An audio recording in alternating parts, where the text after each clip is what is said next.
Good morning, everyone. The Gamma Pi chapter of Omega Psi Phi Fraternity Incorporated welcomes you to the newest installment of our webinar series, this time touching on a condition that many have probably heard of, but maybe not fully understand. This time we have a panel of two different speakers welcoming you here today. First, we have Dr. Noelle A. She is an assistant professor of medicine in the Division of Rheumatology at Augusta University's Medical College of Georgia, where she's a clinical educator and associate program director of rheumatology fellowship there, and the medical co-director of the Lupus Clinic. She's actually born and raised in the Bahamas and completed a medical school at the University of West Indies in Jamaica before moving to the United States to complete her internal medicine residency at Harlem Hospital. She currently serves as the chair of American College of Rheumatology's Collaborative Initiative Standing Committee, which is a committee charged with improving health equity for patients with rheumatic diseases. And her current research includes CDC Georgia Lupus Registry in collaboration with Rheumatology Division at Emory University and a multi-institutional teaching tool to assess rheumatology education for internal medicine residents. And then we also have Brother Reginald Pickett, who grew up in Landover, Maryland. He is a graduate of Bowie State University, an artist, educator, speaker, author, father, and husband. And he was actually diagnosed with lupus in September of 2000 as an adult. And with that, we welcome you both to our webinar. Thanks for having us. It's a pleasure to be here this morning. Great to be here. So, Dr. Rolle, I'll start with you. Can you explain, I guess, in general terms, what is lupus? So lupus is a chronic inflammatory autoimmune disease. And each of those words mean something there. So chronic means that once you're diagnosed, we're not expecting it to go away. In your older age, it might go into remission, but it's going to be one of those lifelong diseases that we're going to have to manage by lifestyle and medically. And then autoimmune, when the body sort of attacks itself. So the immune system that we usually have to fight infection, it's going to turn on itself. Multiple causes for this: genetics, hormonal, environmental, and it's going to cause inflammation in different parts of the body. So that's what systemic lupus erythematosus is. Thank you. I guess, Brother Pickett, can you share your story, being someone diagnosed with it later on in life? Were there signs and symptoms when you were younger? I guess, how did it track for you? So I had been, I was in my 20s. I was 28 when I was diagnosed. But throughout my 20s, I had been experiencing certain pains, certain joint pains, massive headaches, and some skin issues. And my doctor had been following all of those things, because I would tell him about, these various things. I was doing martial arts. I was, playing basketball and stuff like that. And so I was starting to be affected in those areas. And then what ended up happening was I ended up having what they call pericarditis, and which is an inflammation of the pericardium, which is the lining around the heart. And that is what led to the diagnosis of lupus. That was the final thing that my doctor really looked at. And that was some of the worst pain you would ever have. And so in 2000, September of 2000, was when I received that diagnosis. I know, Brother Pickett, thank you for sharing your story. And you were fortunate to have a doctor that was looking for it. And so, Dr. Rolle, how does typical diagnosis go for most people? I know it might be different for men and women, but I guess what is the normal stages that you see, and how do you go about diagnosing it? Unfortunately, a lot of people don't have as short a trajectory to their diagnosis like Mr. Pickett did. A lot of our patients have gone to multiple doctors and had a very prolonged course, on average, maybe 3 to 5 years before a diagnosis is made. We troubleshoot in the rheumatology community quite a bit on what these reasons might be. And rheumatology is not really taught as much on the medical school level. You have to go higher up and maybe show an interest in it. There's not many rheumatologists. So we really have to bank on the general population of general doctors to help us with the diagnosis. And also the disease, if Mr. Pickett, he's so familiar and he could elaborate on this, it looks different from person to person. So if you were to see 10 people in a room, all who have lupus, all of their lupus looks different. So it's not going to be like diabetes that has a set look, hypertension that has a set look, or any of the other illnesses.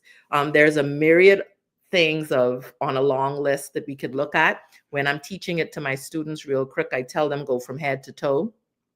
Where you have blood vessels, they can get inflamed and you can get symptoms. So I always tell them start from the head. Think of alopecia, bald spots of hair or losing hair. More than just the average, a few strands in the brush, but a lot more hair. They could have brain fog. They can have sores in their mouth. I always look in the mouth to think about sores in the mouth. Skin rashes in the areas of sun where sun can hit your skin. So at the cheeks, forehead, chin, maybe at the tip of the nose. And on the chest, I had someone who was a truck driver and it was just on this hand because this was the arm that was exposed at the window when they were driving. So areas of sun exposure, fluid to the heart or lung, blood clots, joint pain and swelling, deformities in the hands. And it could go on to heart involvement, like Mr. Pickett had, lung involvement. Our biggest organ of concern is the kidney. So we have a lot of lupus patients, unfortunately, that are on dialysis. And that could manifest as onset of high blood pressure, swelling around the eyes, and swelling of the feet. So we do urine tests at minimum twice a year on our lupus patients. And the list, as you can see, could just go on to non-specific things like fatigue, just tired all the time, and you get your thyroid checked. And then if nothing else is going on, no anemia, maybe it's lupus. You could have like a low white count or a low platelet count in your blood test routinely, and they pick up that, oh, you need some tests, and it might end up being lupus, as well as just fever of unknown origin and other symptoms of that sort can be associated. So are there any like risk factors? Is this something that can affect anyone, or is it typically family history, or is it really just kind of the luck of the draw, like similar to cancer? So as a lot of rheumatic diseases, we don't really have the full answer on exactly the cause, but it's multifactorial, as we call it. It could be due to hormonal causes, as evidenced by the fact that the majority of patients that get this are young women of childbearing age. 9 out of 10 lupus patients will be young women. And that's where we get a bit of issues coming from when we see postmenopausal women with delayed diagnosis or men with this diagnosis, because it's so strongly attached to that it's a young woman that oftentimes when we look at men who've had this, it was one of the last things that was thought of because it's not expected to be in men. There's racial predilections. Hispanic, Black patients, Alaskan, and American Indians tend to have the highest rates of lupus. And they unfortunately have the more aggressive forms of disease. So kidneys may be involved, heart may be involved, lungs may be involved. And so we see far more aggressive disease in those particular populations. There's environmental parts to this. We see these patients more often than not in more urban or lower socioeconomic areas. And also there is an autoimmune genetic component where if there's a relative who has it, there's an increased risk that you may have it. But there are people who have this disease with no family history of disease. And also it could be another autoimmune disease. So you might have lupus and your family member had rheumatoid arthritis or Crohn's disease or another one of the autoimmune diseases that can also be related. So sharing that history with your doctor is also important. Thank you. And Brother Pickett, did they ever find the cause in your case, or did you have a family history or anything like that? It's funny you bring that up. I do have a family history on my father's side. My father's sister has lupus, and there are two cousins, second cousins, so relatively close. I actually went to school with one of them, and we talked one day and found out we both had lupus. Um, um, and so, I found that pretty interesting. And then on my mom's side, my mom has sarcoidosis or something like that. So that autoimmune presence is it within the family. It's in the family. So And I guess since your diagnosis, how's been life like been for you? And are there ups and downs, or like what's the kind of your treatment been like? I've had some serious ups and some serious downs. I've had um, Dr. Rolle mentioned the inflammation of the arteries and the veins and things. I've had that. I've had which caused a blood clot from here to here, and I was in a hospital for 7 days on blood thinners. I was scared to go to sleep. It was crazy. So I've had some serious ups and downs, but I've had this fight with lupus, and I look at lupus now. I look at it as I've won, and let me tell you why I look at it as I've won. Because when I was first diagnosed with lupus, I had no idea, like, what is lupus? So I asked, and then I asked my doctor, who had been my doctor for a long time, since I was 15. I asked him, I said, be real with me. What is lupus? And he said, well, lupus is kind of like black on black crime. He said, the body's attacking itself. And then he told me that this was a disease that mostly women get, which, that kind of upset me a little bit. But and he had told me, the last thing he told me, he said a lot of men with lupus, they pass within 5 years of diagnosis. And I was like, why is that? He was like, because they won't take care of themselves. They won't go to the doctor. They won't follow through with the treatments and things like that. So that was in 2000. 2006, the competitor in me was like, yeah, you beat lupus. So every year after 2006 is another year of me looking at lupus on the canvas. Like, I beat lupus. It's the one thing that I'm like, I put my foot on his throat. So I have it. I still deal with flares. I'm just getting over a flare now. Presently, I'm just getting over a flare now, and it is taking shape in all kinds of ways. The lungs, the heart, the blood, the veins. I'm just now starting to lose some hair because of some skin flare-ups in the scalp.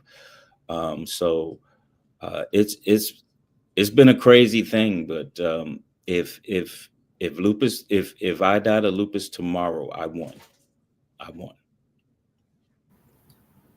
Hey man, thank you for that testimony. Because whether you're talking about lupus or any other chronic diseases, just the people continuing to fight and taking care of yourself, like, don't give up. And Dr. Rolle, is that I guess in your experience, treating patients, I guess do you see that as well? Like those typical timelines within 5 years, or are we extending lives longer with new treatments? Nowadays, I mean, as time goes, the treatment armamentarium, the education, all of it is much better than it was, 5 years ago, 10 years ago, and so forth. We have a lot more treatment options. And once you have a lot more treatment options, you have a lot more studies being done. A lot of inclusive, because when I was a trainee, I didn't see a lot of rheumatologists that looked like me. And now I'm going to meetings and we have a huge, I mean, we could fill up a room with actual rheumatologists and trainees who want to get into this specialty. And with that, we drive the force into why are there studies being done when Blacks have such aggressive and bad disease, but we're not being included in some of these treatment trials and all these things. Like 5% was in one of the infusion drugs. 5% of the patients involved in it were Black in the arm of this study for Benlysta, which is one of the first drugs the FDA approved exclusively for lupus. And when you look at the breakdown, there were not many Blacks. And I'm like the only Black person in the room listening to this and asking why. So we're making strides, we're making moves. We have several new drugs on the market.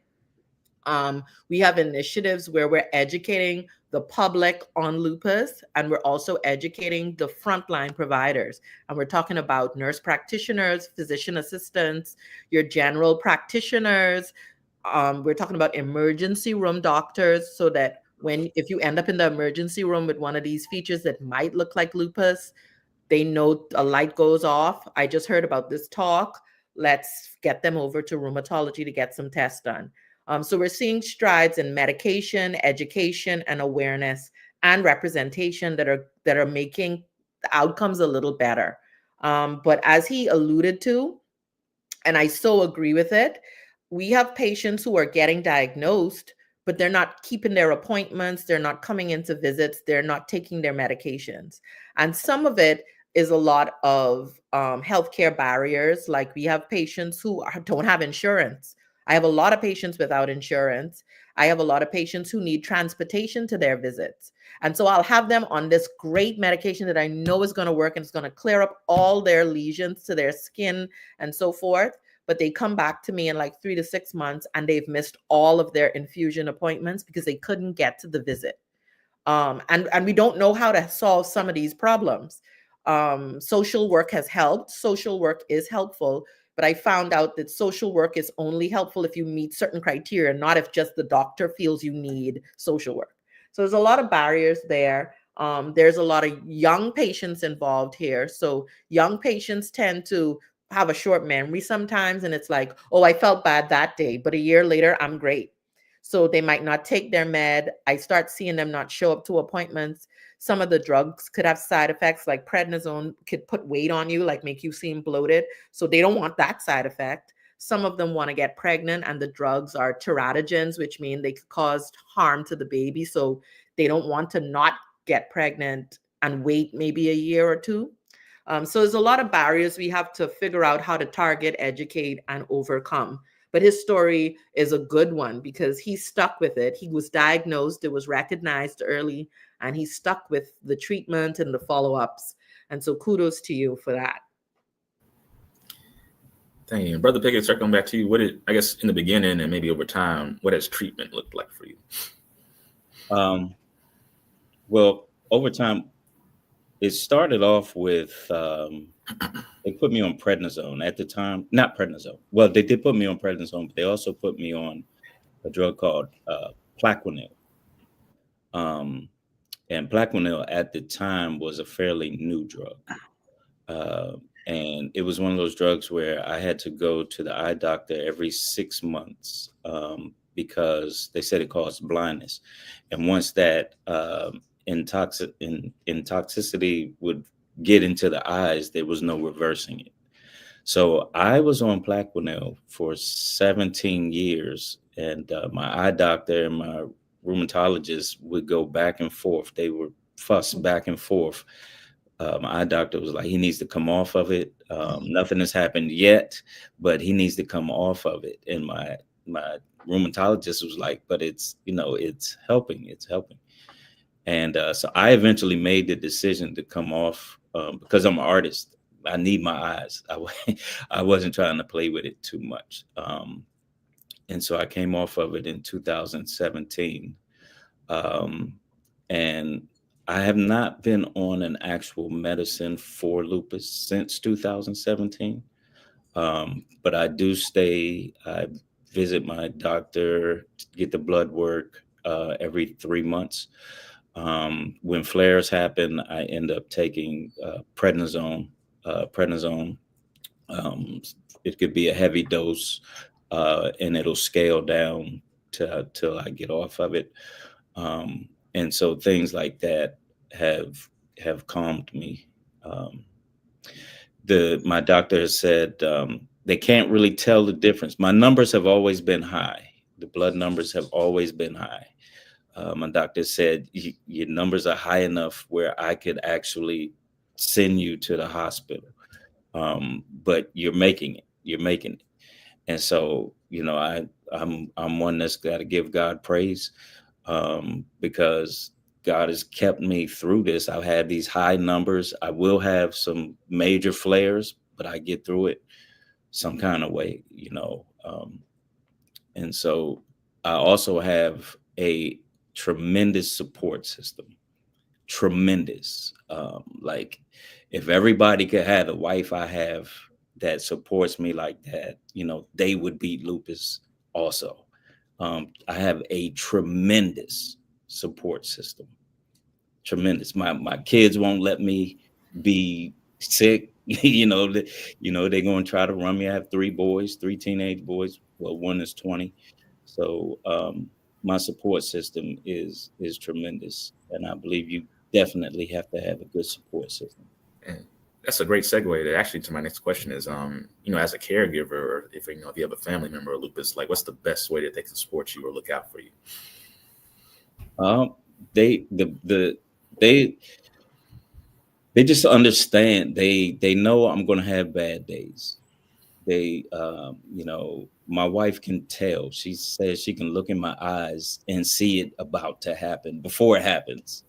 And she knows. And so she'll know when to back off, let me rest, or when to push me and not get too mentally down. Because if you let yourself get mentally down, for anybody with lupus, then it's going to, that stress is going to add to whatever the antibodies are doing in the body. And those hormones they're going to get to work, and it'll be just a huge problem. So she knows.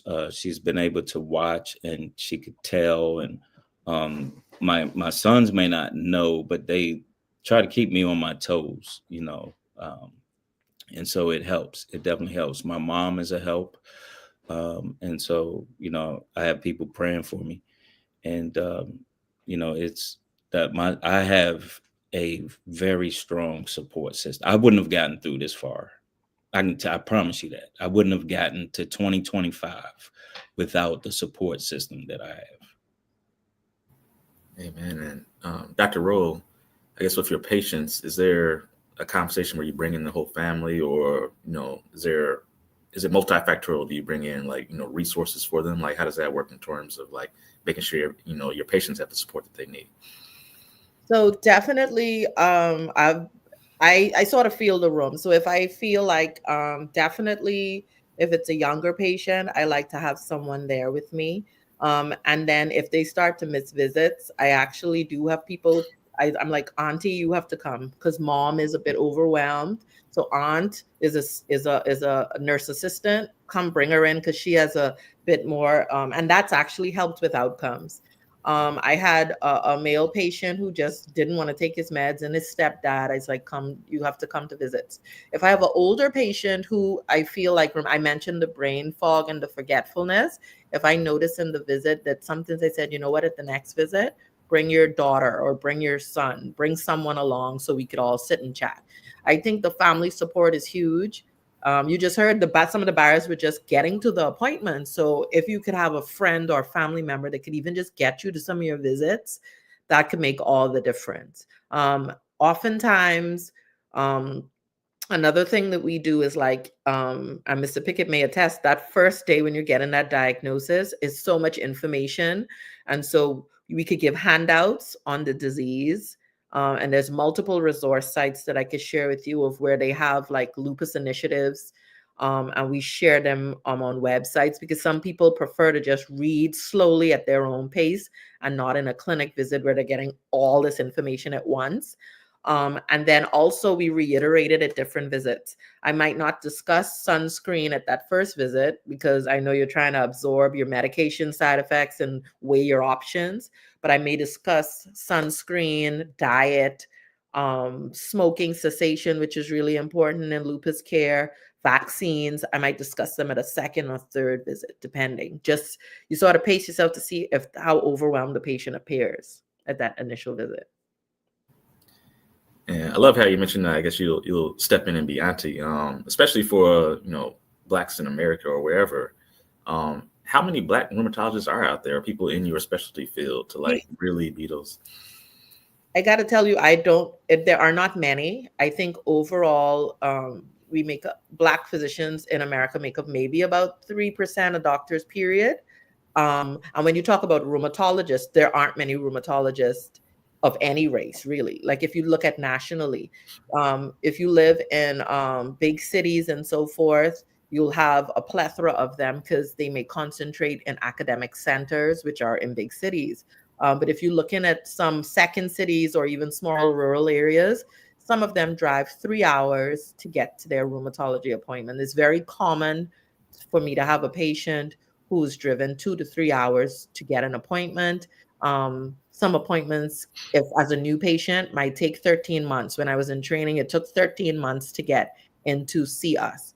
Currently, our wait is about 4 to 6 months, but there are not many. I would say no, there's not many.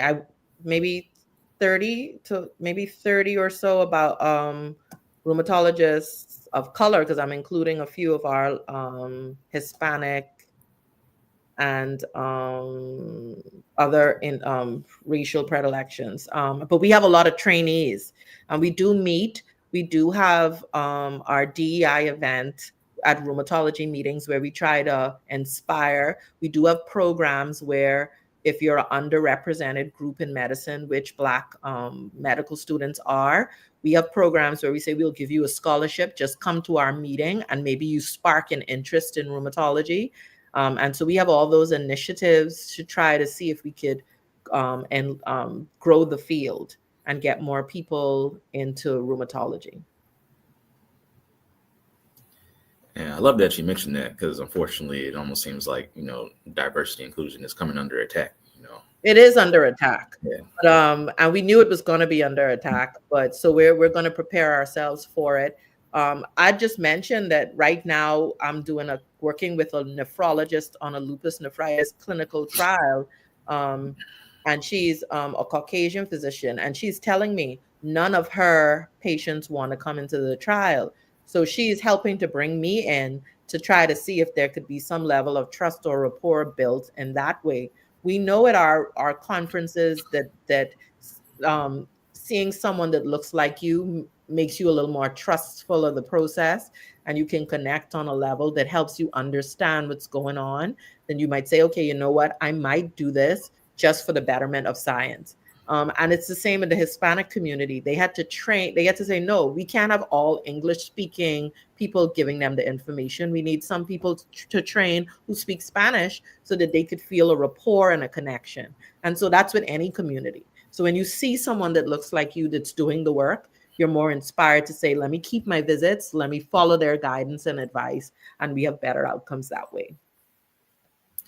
And then, Brother Pickett, I understand that I guess you had a long-term relationship with your doctor prior to your diagnosis, and I know it was difficult to speculate, but what might that have looked like if you didn't have that type of relationship and he's, suggesting drugs or trials and things like, because I know as African Americans, sometimes we can be distrustful of medicine. So I guess, can you speak to that at all? Yeah, I am distrustful of a lot of medications. I've turned down different treatment options. I've turned them down. When I stopped taking the Plaquenil, I turned down taking another drug. And I just wanted to see how I did without the drug. And it's been the same for the most part. I've still, like I said, I've had the flares. Flares have been bad from time to time. I've been hospitalized a couple of times, but if without that relationship with the doctor, it probably would have gone a totally different way. It probably would have gone a totally different way. But like I said, I've been blessed. I've had my rheumatologist for 25 years. I had the doctor who initially diagnosed me. He had been my doctor since I was 15. now I have one of my frat brothers as the doctor, and he's been my doctor for a number of years now. So that there is a trust that has been built there. And I think what she was saying is, if we as African Americans do see more of us, we would be a little bit more likely to trust what is being said to us. So I think it is important that, especially in terms of lupus, because like people don't understand. They don't understand what's going on. They don't realize that brain fog is real. I'm not lazy. I'm not, I'm not crazy or stuff like that. But people just don't really understand what you go through. And I think if any way that could happen, that the relationship between the doctor and patient could be strong. And you need more to make it strong, because the less patients they have to deal with, if it could be spread out some, that could build stronger relationships. But I think it is important.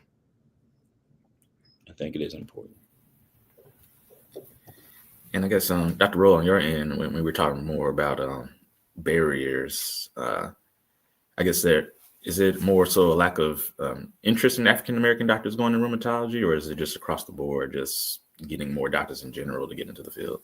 It's an issue across the board. It's relatively one of the newer specialties. I mean, we're only about 60, and that might seem very old, but in the realm of, for example, when you go into medical school, they stress things like, and rightfully so, heart attacks, strokes, urine infections, or some of the more other things that are sort of like more common.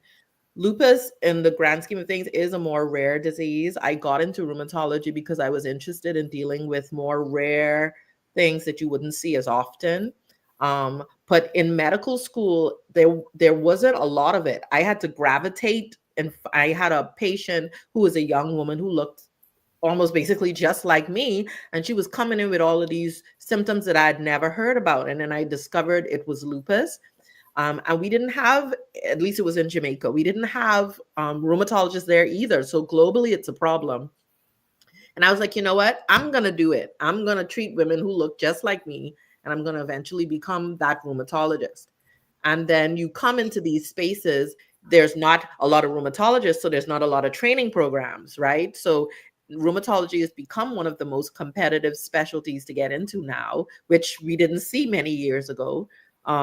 And a lot of people don't understand it because it's such a rare course. So there's a lot of different barriers in terms of that. And we actually, in the committee that we oversight, we're sort of like trying to figure out, like, what are our barriers? What are our things that we have to do?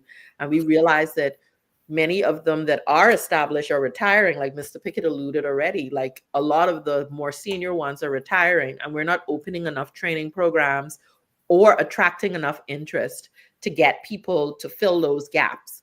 So what are we doing? We're trying to train nurse practitioners. We're trying to attract medical students by saying, hey, there's this specialty that you may not hear about as much as cardiology or, neurology and these other specialties. I've actually had students say, you know what? I never thought of rheumatology until, like, you came and told me about this cool, or whatever.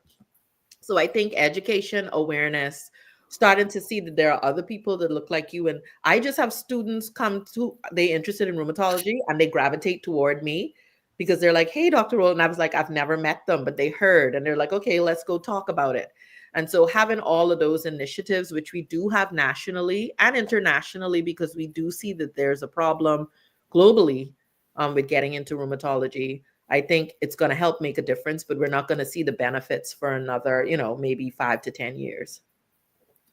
And then briefly, especially, being a native Bahamian and having, practice in the Caribbean, what do they even do? Because at least here in America, you have, even if it's a few hours, you have the option to drive. But what does somebody do if they're somewhere where they don't have access to rheumatologists?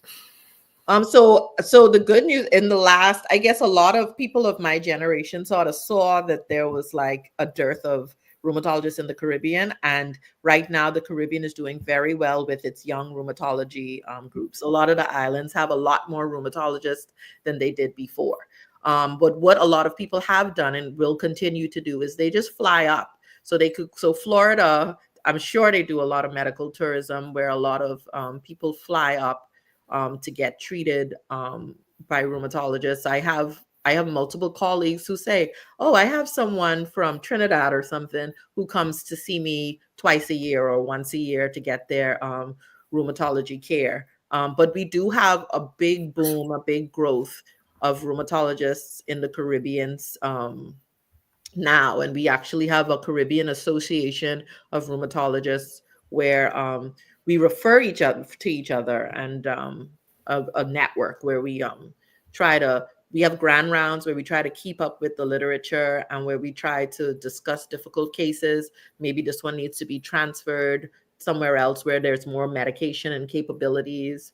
But it's a lot of bad disease, and the community is small enough where we can do stuff like that. And pivoting just a little bit to, speaking about networks and resources, and I'll, ask this question to you, Brother Pickett. Over the course since your diagnosis, have you joined any lupus organizations or groups, or found other lupus patients where you talk to each other, provide support? Can you speak to that? This year, or this past year, I did the lupus walks. Was it Lupus Walk Now? I think it was called this past year in October. And so the Lupus Foundation, I joined the Lupus Foundation or worked with the Lupus Foundation. I've talked with people at the Georgetown, University of Georgetown, their rheumatology division. But I haven't actually joined any other groups. As I mentioned to you earlier, I did start a YouTube page. I haven't put anything on it yet, but I will be doing some advocacy type of stuff on that. But the Lupus Foundation would be who I've had the most affiliation with. And then, Dr. Rolle, are you aware of any government programs or other foundations or resources for patients? So the Lupus Foundation that was mentioned is one that's like really national, big, global. They have you can go on their website and indicate your location, and then you can find your local chapters. May is Lupus Awareness Month, so a lot of activities leading up to then. So let's say maybe around March, you will start to see more advertisements if you bother to look, and you'll see that there are walks. There are ways to sign up to be of some support in some way, and you can volunteer or contribute in some way. And just go to lupus.org, and that's the Foundation of America's site where you could get started there. My particular committee of the American College of Rheumatology is called Collaborative Initiatives. So if you type in rheumatology.org /collaborative initiatives, they talk a bit about, we do all the different rheumatic diseases, but specific to lupus, there's a link over at the right of the screen called the Lupus Initiative, and it talks a lot about educational materials and all the different ways to get involved. One of the things we do in the summer every 2 years is a summit on how we can get a more diversity in clinical trials, because it might sound daunting and it might sound scary, but being on the medical side of it, I am able to appreciate that there are drugs out there that we're not sure if they're going to work, but we in a very controlled, safe way, we have to test these drugs and see how these drugs work in different populations. And if 95 or more % of the population is going to be Caucasian, then we're not going to be able to appreciate how it might differ in other ethnic groups, age groups. So we want to know, is this going to work in like different age groups or people who have these different diseases? How does it work with Plaquenil? Does it work or does it not? We've found in other studies where we've had a bit of diversity that, this particular race doesn't respond to this dose of drug, or this particular drug doesn't work as well.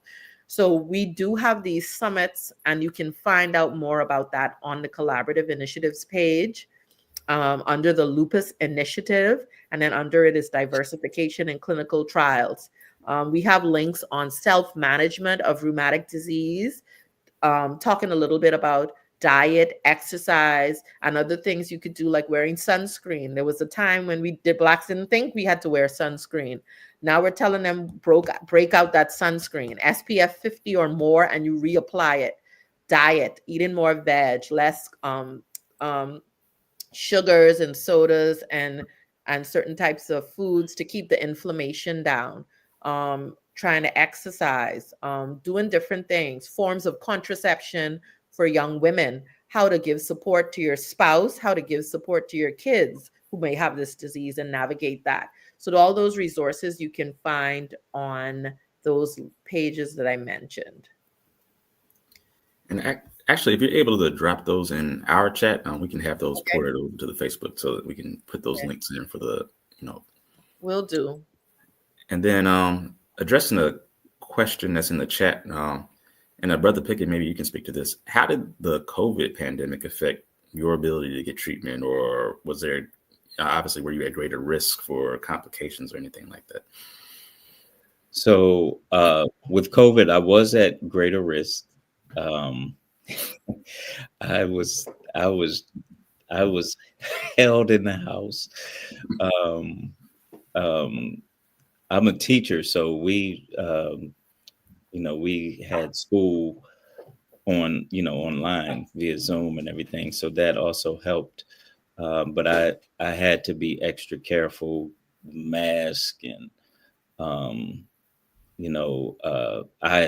there was a time during COVID where they were doing marches and stuff, after George Floyd. I wanted to go and protest, but I had to stay home. So I ended up making art, protest art and stuff like that instead. So I had to pivot. I couldn't do some of the things that I wanted to do because I really did need to. I needed to stay extra careful with COVID because I was at risk. So there was a lot of things that I did miss. A lot of things that I missed because of COVID. And Dr. Rolle, I guess, how did that affect your ability to treat your patients, or were there considerations for people with lupus and taking the vaccine, or are they greater risk for complications, or just not working in general? So it's a sore spot for me because there was an announcement that hydroxychloroquine was going to be the treatment for COVID. And the rheumatology, we tried, we were upset. We were very panicky because what that meant is that there was a shortage of it and the lupus patients who needed the drug were not able to get it. I had one patient in particular that the pharmacist told him, I only could give you 2 weeks of it because I have to hold it for COVID. And so I was sort of not happy. And what I started to do is give, instead of month supplies and refills, I was giving people 3 month supplies, 90-day supplies of meds if they could get it, because we were really concerned that we needed, that's our baseline drug. That keeps our lupus patients safe. And so when we started to hear that that was what people were treating without any scientific basis for it, we started to panic a little bit, but we made it through. Other concerns we had were, there's a particular drug called, it's an infusion called rituximab.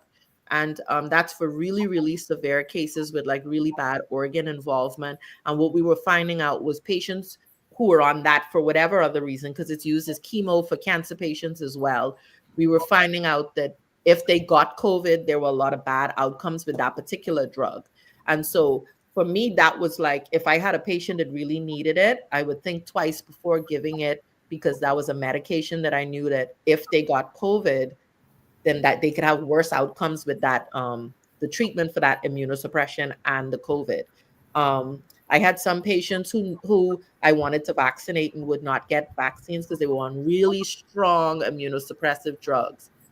We followed the guidelines as best we could and all the changes that were happening at that time, because they had a special regimen for immunocompromised patients, which lupus patients would have fallen under. So we were constantly, oh, there's a new update. And then I'd pull over to the side of the road to try to see what that new update was. And they'd say, okay, they need an extra dose of this. And so, I mean, for a while it was a bit devastating because you had patients who read so much about their lupus that they knew, oh, I'm immunocompromised, I'm not leaving the house. Doc, I don't want to, I want to see you, but I can't come. And so I would try to do virtual.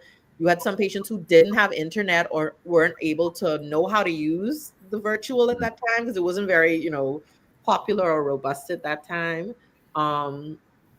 So it was a scary time in terms of like patient care. And then I would have patients who were so sick at home, but didn't want to like come into the hospital for fear that they would, get COVID when they came to the hospital. So they'd be even sicker by the time that I did see them. And then I had a young teenager who was like so fearful because her mom got COVID and she lived in the house with her, but she was immunocompromised. So it was this like, how are we going to get her? And so I spoke to like a relative and like, could she stay by you until mom is better, kind of thing. So it was a period where our lupus community was much impacted. Yeah, it's interesting because I did finally get COVID, and it was bad at first, but then it went away. So I've actually had COVID twice. So, and did you find that it affected your lupus at all in terms of like specifically lupus symptoms, or not necessarily? Not necessarily. I don't think it really had that big of an impact on the things that occur with lupus, but it went it went away. So I understand the fear at first. Thousands of people were dying of COVID, and now you don't hear that much about it. People aren't as fearful of COVID now. So it's very interesting. And to just drive home a point, I guess this question before Dr. Rolle, is there a cure for lupus, or is it something that once you are diagnosed with it, the understanding that it's going to require either lifelong or intermittent therapy? So it's a very good question because we do get it quite a bit. I essentially will call it a lifelong, it's a chronic disease, as I mentioned at the beginning. And I would rather people think of it as lifelong. And then you may have rare instances, like Mr. Pickett alluded to, where the disease will go into remission. But even in those particular cases, if you remember, he says, but I go in for my visits and I get my labs and stuff done every 3 months. I would implore people that it's similar. Think about it like the more common diseases that we know of, like high blood pressure and so forth. If you get your blood pressure controlled after a while, maybe you could peel back on the medication, but you don't want to not check it again in certain instances. It's very rare that I take patients off of their meds, but in those cases that I do, I want to see them again in 3 months, and then I'll stretch it out to 6 months. And then if they're doing very well, we see each other every 6 months and I repeat all the labs and they say they're doing great and we move on. But for the long haul and for the most part, patients in their 20s and 30s, I anticipate that at minimum, they're going to be on hydroxychloroquine, and we're going to be monitoring them very closely because you can have very bad flares, and some of the flares can cause irreversible damage. So the more admissions you have to hospital, the more ED visits, the more times you need to use these bursts of steroids, they could come with their own issues as well. So think of it as a chronic illness where for a very long time, you're going to have to be on therapy. I have a question for you, Dr. Rolle. Yeah.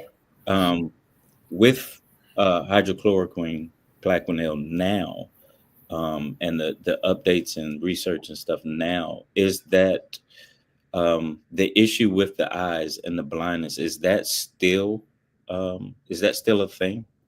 So it was more of a thing back then, rightfully so. When you said you were first diagnosed, ophthalmology and rheumatology, I smiled when you were talking about it because we still have a little, there's not as much infighting, but there's still little tiffs because we want the patient to be safe, and ophthal, rightfully so, doesn't want the toxicity of the eye.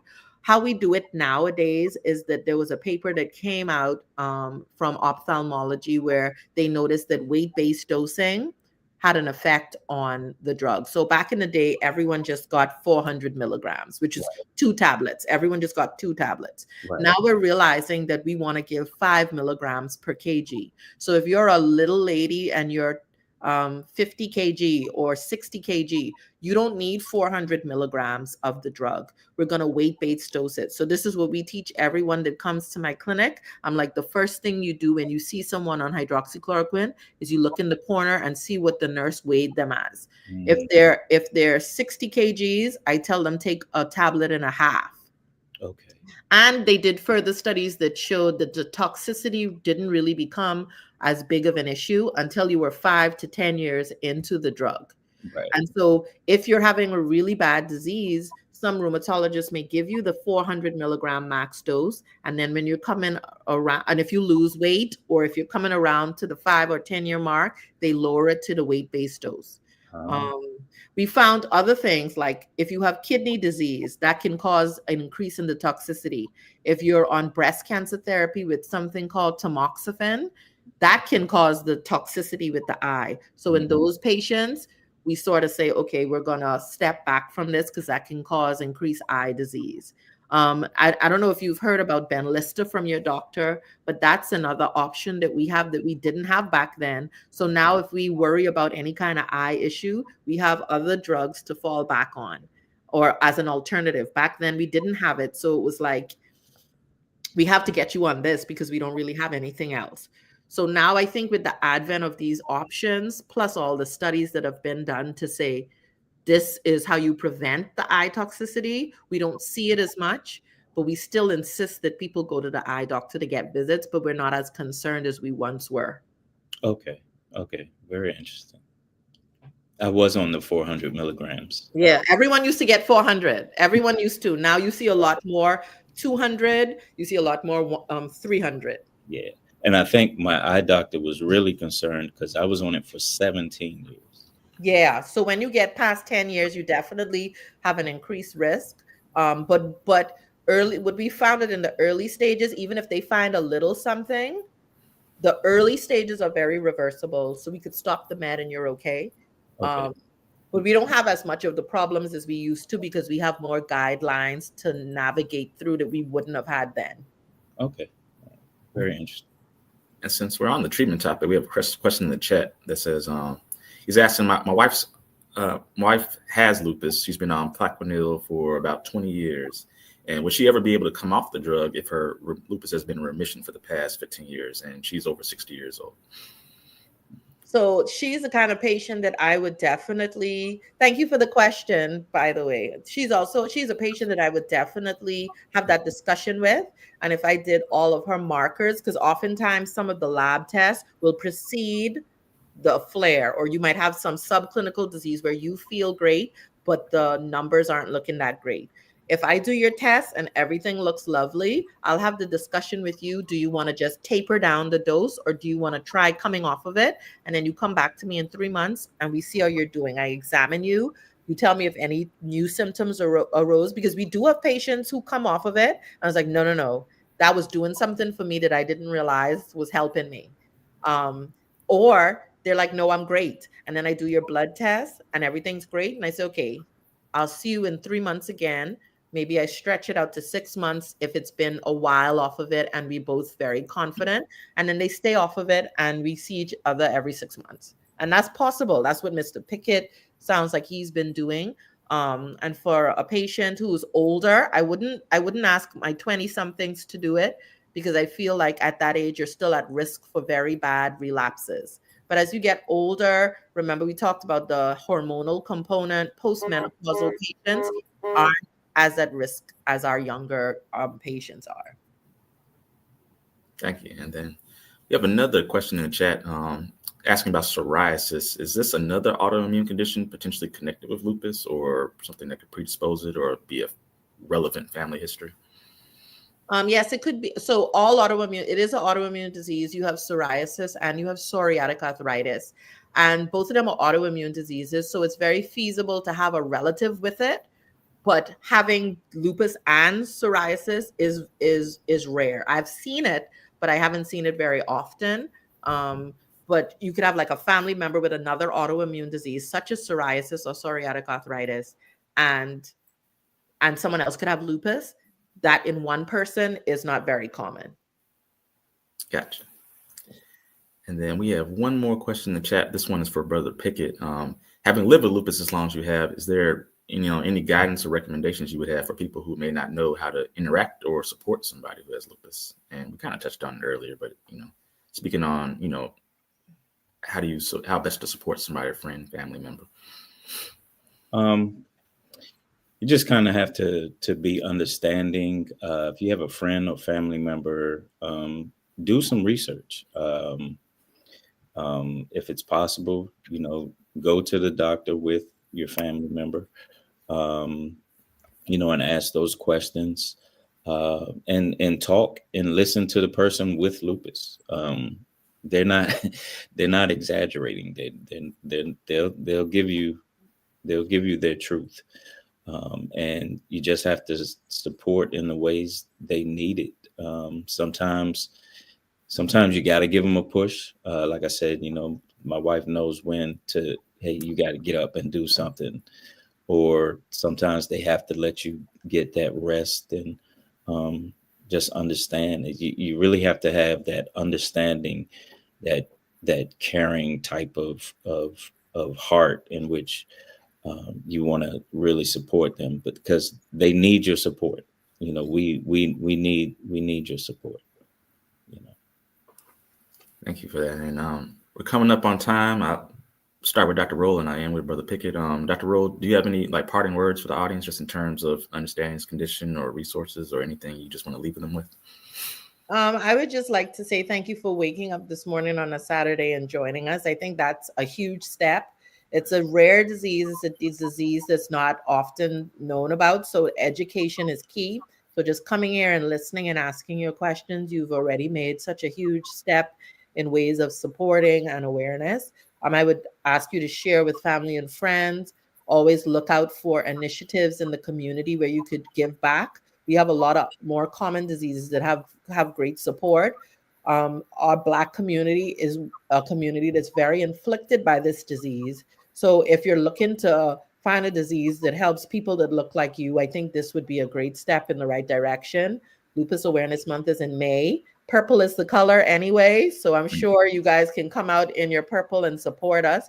And it's always great to see people come who don't have the disease but just want to help their fellow man. So I thank you for your time today. Thank you, Dr. Rolle. And Brother Pickett, take us out. Well, first, I'd like to say to Dr. Rolle, thank you for your efforts and all that you're doing. I'm going to be looking into the links that you put down, and hopefully I could be some assistance. So thank you for all that you're doing. And I would say this. There's a guy who was recently diagnosed with lupus who I've been in conversation with over the last year or so. And even though lupus can be vicious and it can be deadly, I choose to think that it can be beaten also. And so I would say to anybody with lupus or any autoimmune type of disease, stay strong and keep fighting. It's going to be a hard fight. You'll get knocked down sometimes, but you can get up. I think you can get up. And so just keep fighting. Amen. And thank you everyone who joined us this morning. If you missed the beginning of this video, this will be saved onto the GAMPI's Facebook page and YouTube channel. Also join us next month for Heart Health Month for our next webinar series on February 22nd. And with that, Dr. Rolle and Brother Pickett, thank you for your time this morning. You can stay on for a little bit. And for everyone else, thank you for joining us. Thank you. Thank you. Thank you both.